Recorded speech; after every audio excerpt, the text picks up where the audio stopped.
Салам достор, бул сабакта биз математикадагы биздин окуучулардын эң көп кетирген катасын айтып беребиз. Биринчи эле бул формуланы карайлы. А плюс бнын квадраты. Биздин окуучулардын баары көпчүлүгү билебиз кандай чыгарышат. Анын квадраты плюс бнын квадраты деп жазышат. Бул албетте туура эмес. Биздин окуучулардын эң көп кетирген катасы бул. Мисалы текшерип көрөйлү. Ордуна анын ордуна мисалы 2 деген цифра берейли, бнын ордуна 3 деп жазып көрөйлү. Эгерде мол туура болсо, анда биздин эсепте туура чыгыш керек. Канча чыгыш керек анда? 2 плюс 3 5, 5тин квадраты 25. Демек, туура жооп 25. Азыр эми мол формулага салып көрөлү, туура чыгып экен, чыкпайбы экен. Анда кандай болот? 2нин квадраты, анын ордуна 2-ни алып келип койдум. 2нин квадраты плюс бнын ордуна 3 алып келип койдум.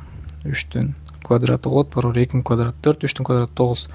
9га 4 койсок 13, 25 чыкпай калды достор. Туура эмес болду. Демек, бул жооп туура эмес. Туура жообу кандай болот? Албетте азыр сиздерге далилдеп эки жол менен далилдеп көрсөтүп беребиз.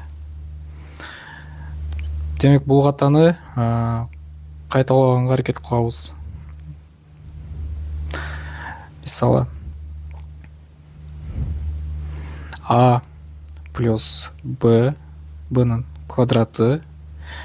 Квадрат деген сөз ошол санды өзүн өзү эки жолу көбөйт деген сөз. Мисалы 2нин квадраты десек, албетте 4. Демек, 2-ни өзүнө эки жолу көбөйтөбүз. 2-ни өзүнө эки жолу көбөйтсөк 4 чыгат. Ошол логика менен эле ошону жазып алабыз. Анда кандай болот? Бизде бул жерде бир коэффициенттин ордунда, мына 2нин коэффициенттин ордунда а плюс б деп турат. Бул бир бүтүн сан деп алып алабыз, а плюс бны. Ана кандай болот? А плюс бнын өзүн өзү эки жолу көбөйтөбүз, а плюс бны.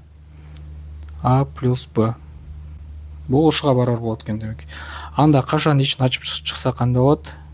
Бул жерде кашанын ичин ачып чыгыш үчүн бул ар бир кашан үчүн өзүнө бул жактагыларына көбөйтүп чыгабыз. Мисалы, аны ага көбөйтөбүз. Анда эмне болот? А квадрат болот. Эми аны болсо бга көбөйтөбүз. Плюс а б болот. Андан кийин бга келдик. Бны ага көбөйтөбүз. Кайра эле а б болот. Андан кийин бны бга көбөйтөбүз. Плюс б квадрат болот. Демек, көбөйтүп чыктык.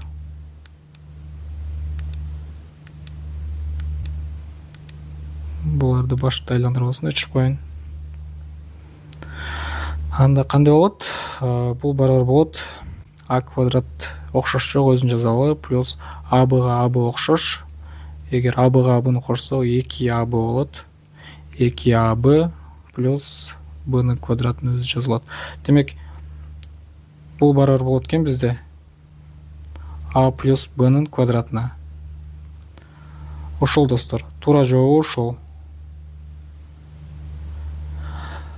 Дагы да түшүнүктүүрөөк болуш үчүн бул төрт бурчтукту бул квадрат эмнеге чийдик десек, ошол жактан да айтып берейин. Дагы да түшүнүктүү темабыз дагы да түшүнүктүү болуш үчүн. Анда мисалы бул жактан квадратты карап көрөлү. Квадрат деген билебиз, бардык жактары окшош. Мисалы, бардык жактары 4 тарабы тең окшош болгон фигура квадрат деп айтылат.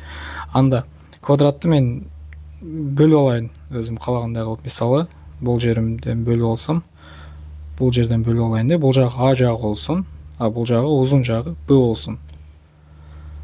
Анда кандай болуп калат? Бул жагы да а болот. Мен аны өзүнчө чыйып алсам, мындай болуп калат экен.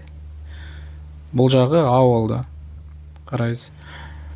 Бул жагын, б жагын өзүнчө чыйып алсам, бул жагы б да. Бул жагы дагы б. Б жагын да өзүнчө чыйып алсам, бул жагы б жагы. Түшүнүктүү болуш үчүн бет жагына жазып коеюн. Бул жери а калды. Бул жери дагы а. Бул квадраттын аянты кандай болот? аянты s барабар бир жагын экинчи жагына көбөйтүп коебуз, же болбосо бир жагын экинчи жагына көбөйтсөк моундай жазылып калат. Бир жагы a плюс b да биздики a плюс b, экинчи жагы көбөйтсөк, экинчи жагы деле a плюс b, демек a плюс b a плюс b-ны көбөйтсөк a плюс b-нын квадраты. Демек бул квадраттын аянты.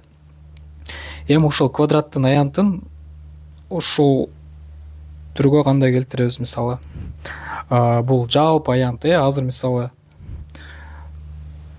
бул анын аянтын, кичинекей квадраттагы бир чыгып калды го, ошол жерде анын аянтын алайын. S барабар анын квадраты, аны ага көбөйтөбүз. Могул кичинекей төрт бурчтуктун аянты келип чыкты.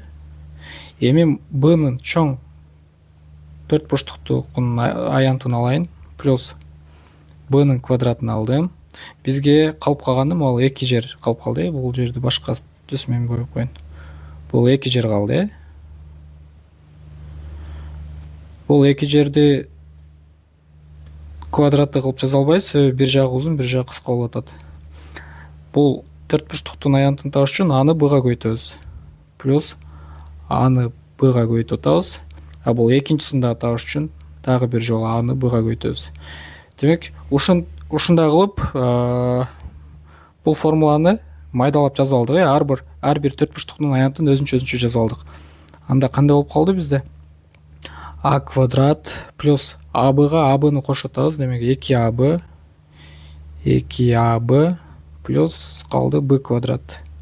Демек, ушундай дагы түшүнүктүүрөөк болуш үчүн ушул жолу мен да силерге көрсөтүп бердим. Демек, достор, a плюс b-ны эч качан биз a плюс b-нын квадратын эч качан a квадрат плюс b квадрат деп жазбайбыз. Бул дайыма барабар болот. Силерге көрсөтүп бергендей эле a квадрат плюс 2аб плюс b квадратка. Биздин достор эсептерди көбүнчө ошол жерден ката кетиришет. Буга чейинки окуучулардын жазган тесттерин карап көрсөк, көпчүлүгү ошол жерден ката кетиришкен. Мындан кийин эгер ушундай эсептер, ушуга байланышкан эсептер келип калса, ошол жерде сөзсүз эске алып коелу. Чоң рахмат.